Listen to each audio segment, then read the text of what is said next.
Only on 5 tonight, did you know police can take your money if officers suspect it's tied to a crime and then use it for department resources? It's called asset forfeiture, and it's completely legal. NBC5's Natalie Weber has been looking into the practice. During her weeks-long in-depth investigation, she's uncovered local statistics. She also worked with police to learn more about the complicated process involved. Tonight, she files this exclusive report.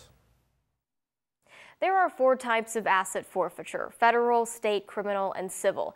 This report focuses on the most common type in Southern Oregon, civil forfeiture. In these cases, police are seizing cash related to drugs or sex trafficking. Medford police say many of their most recent seizures are related to black market marijuana. But law enforcement can also take cars or even homes they believe may be tied to illegal activity. It's a law that's not well known. I know very little about civil forfeiture. I do not know anything about it. Did you know police can take your money? Never heard of it in my life. I'm imagining it means forfeiting something that you own. It's not quite as simple as that, but if officers suspect your cash is tied to a crime, it could be gone in an instant. It's called civil forfeiture. And for the most part, Medford Police Deputy Chief Brett Johnson says it's used for one reason. It's a tool to disrupt drug trafficking organizations. Deputy Chief Johnson says the percentage of Medford area drug and gang enforcement cases that include civil forfeiture is very high. 80 to 90%. And he says lately, it all comes down to one of our area's biggest cash crops, black market marijuana. I think we have more marijuana than tomatoes. And a lot of people are staying within the lines, but a lot of people are growing to excess. And according to Johnson, local prices have plummeted, sending the marijuana east where it's in high demand. Then the cash comes back. And there's times we'll get $30,000 or $40,000 in a package. And what they do is it's all hundreds, and they'll have like 10-time magazines, and they're stuffing hundreds in the magazines. In the last 2 years, Medford police have seized more than $200,000. That includes both cash and the value of items seized. It seems like a lot, but it's not when you look at the statewide numbers. Between 2015 and 2016, nearly $4 million was seized in Oregon. Local agencies made up about 6% of those seizures each year. According to police, cash, typically over $1,000, is taken more than anything else. Usually it's bulk cash. I mean, you can forfeit cars if they're used in criminal enterprises.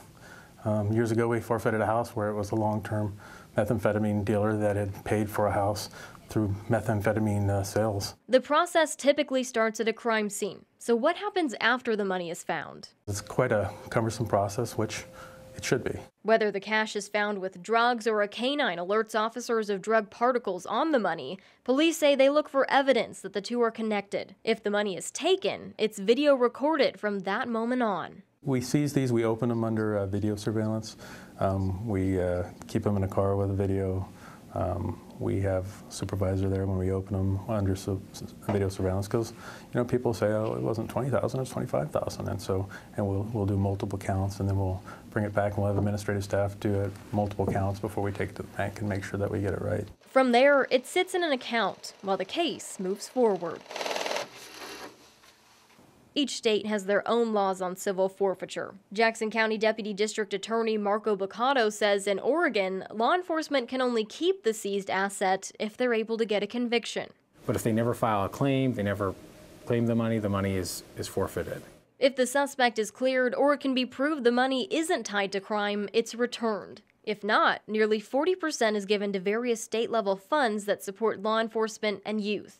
The rest goes right to the arresting agency. It's really not something you can use for a budget to supplant your budget. So where does that money go? Agencies have to follow strict guidelines. Bottom line, it has to be spent to buy things law enforcement agencies typically wouldn't have that would help officers do their jobs. We bought a Faro system. The board was presented, this Faro system and was able to get it. It's a high-resolution 3D imaging system that is able to recreate a crime scene in a much better manner. In fact, it takes measurements that you don't even know it's taking, and that was like 80,000-ish, and that was drug trafficking proceeds, and now the whole county can use that. Deputy Chief Johnson says illegal activity and its proceeds are problems officers are expecting to deal with far into the future.